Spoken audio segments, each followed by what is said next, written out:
What's up, real life traders? My name is Robert Falco from Real Life Trading, here with Jeremy Alexander Newsom. We're here to bring you your Friday trade review.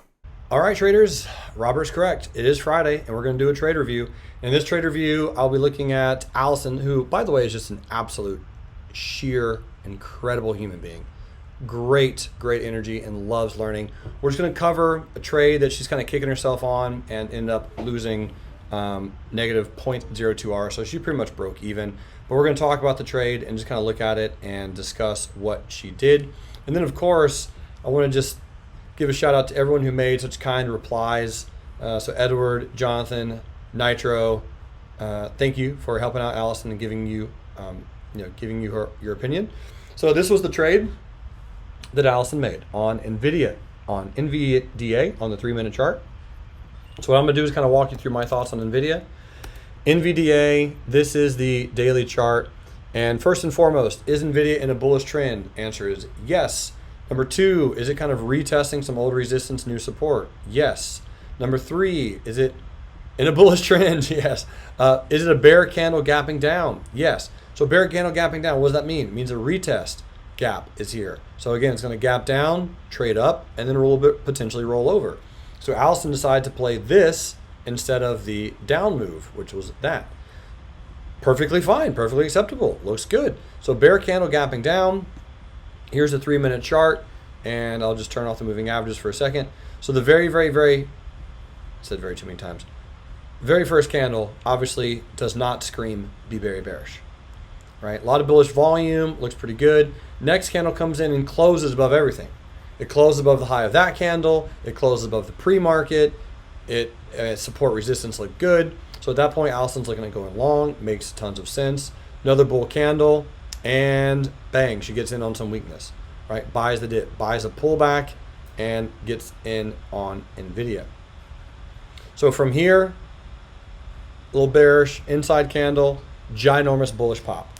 And this is exactly what she wanted. She got all excited. She got really fired up. And let's see what she did. So from here, she got filled on the weakness with a pullback, I believe, on that particular trade. Waited, and then when this bullish candle came in, felt great. When this candle came in, so her target was 1R, maybe a little bit more than 1R. When this candle came in, Allison got scared. She didn't want to lose any money, and she moved her stop up to break even. Now, again, is that a good thing or a bad thing? Neither necessarily. There's a time and a place to do it, but this is just my general personal thoughts on break even. I don't do it. I never move my stop to break even, ever. I either going to win or I'm going to lose. If I'm going to be afraid of a loss, I don't take a trade. Otherwise, I'm either going to lose on the trade because I already took the trade, so I'm okay to lose on it, or I'm going to win. There's no need to break even. It's just something I don't do. So I'm not saying that you can or should not ever do that, but that's just what I do. And therefore, when this candle comes in, which I agree with Allison is scary, I would have potentially moved my stop, but I would have put my stop below the low of this candle right here, the very next one. If I'm going to move my stop, that's the most I'm going to move it. Second stop rule that I use very frequently when I'm trading is I do not move my stop when a bear candle is coming in. Why? The reason I do not move my stop when a bear candle is coming in is because that means I'm doing it out of fear. If I'm in long, of course. So if I'm in long and a bear candle comes in, I'm doing it out of fear. I'm saying, oh no, the trade's going against me. I'm scared. Let me move my stop. So I only move my stop when a bull candle or some type of indecision candle or some type of bullish candle comes in, because then I'm not doing it out of fear. I'm not doing it in the present moment, and I'm thinking ahead. So if I would have moved my stop personally, it would have been after this candle right here comes in. So once this bullish candle comes in here is where I would have personally moved my stop to approximately 533 and some change, which would have made about a 0.7R loss, and then target would have been hit. Again, personally, I would have likely aimed for 540 on NVIDIA, mostly because you don't want to do too many perfect one-to-one risk-reward ratios. So we can see it did hit 540, and again, with an entry here, stop loss there, and aiming for a 540 just makes the risk reward about a 1 to 1.1 or 1.2.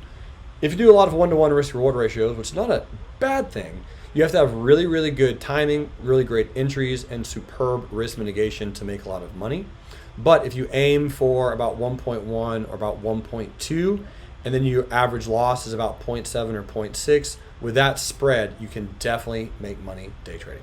So anyway, Allison, thank you so much for your honesty, for your vulnerability. That's what makes you an incredible real-life trader, sharing not only your wins, but also your losses with us, sharing your charts, sharing your details, sharing your beliefs, and your incredible enthusiasm and zeal for enriching lives. I really appreciate that, Allison. You absolutely rock. If you enjoyed this review, leave a comment below, give Allison some love, post any questions, concerns, thoughts you have, and I will see you next week when I'm in Vegas for another stock review. You guys rock. Bye.